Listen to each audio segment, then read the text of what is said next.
Assalamualaikum warahmatullahi wabarakatuh.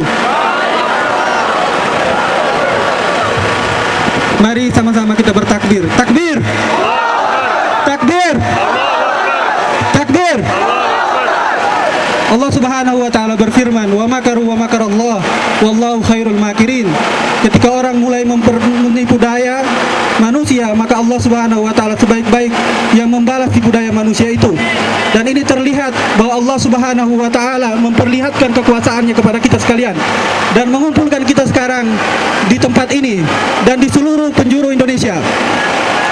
Saudaraku sekalian yang dirahmati Allah, hari ini Allah Subhanahu wa taala menyaksikan kita.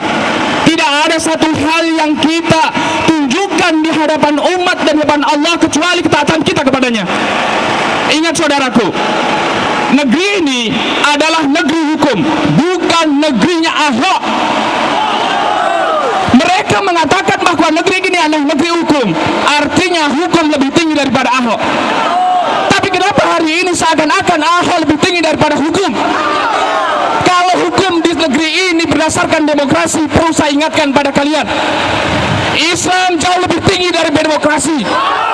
Ayo tangkap si Ahok, tangkap si Ahok sekarang juga. Ayo, ayo tangkap si Ahok, tangkap si Ahok.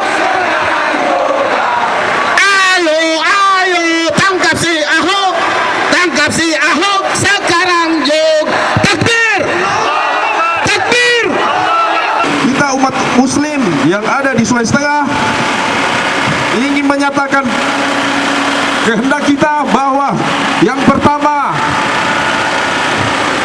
kita meminta kepada Kepolisian Republik Indonesia untuk segera menyidik Ahok untuk dijadikan sebagai tersangka. Allahu Akbar, Allahu Akbar. Saya tidak bisa lagi berkata apa-apa lagi pada sore hari ini. Saya sangat terharu sekali.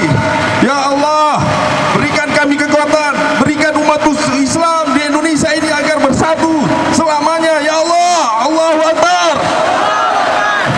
Kalau kita dengarkan di medsos, kita baca di media sosial, ya, banyak logika-logika yang salah diajarkan kepada masyarakat kita. Seakan-akan apa yang dilakukan Ahok adalah bagian dari demokrasi. Itu salah. Apa yang dilakukan oleh Ahok adalah kejahatan. Kalau kita pakai isu demokrasi sekalipun untuk menjelaskan bahwa Ahok adalah benar, juga tidak bisa. Kenapa? Karena logikanya sederhana, ya. Kalau negeri ini diatur secara demokratis, maka suara terbanyak harus didengar. Ini logika sederhana, ya. Kalau orang mayoritas, haknya adalah dihormati. Hak yang minoritas adalah dilindungi. Ya, ini hak. Kewajiban yang mayoritas mengayomi, kewajiban yang minoritas menghormati. Kenapa negara membedakan? Banyak tindakan kriminal, mereka yang tidak berduit langsung ditangkap. Tapi seorang Ahok yang bukan siapa-siapa, hanya karena ada cukong-cukong di belakangnya, dipertahankan. Kalau demikian negara ini, maka negara ini sudah mengarah kehancuran. Tanah tumpah darahku.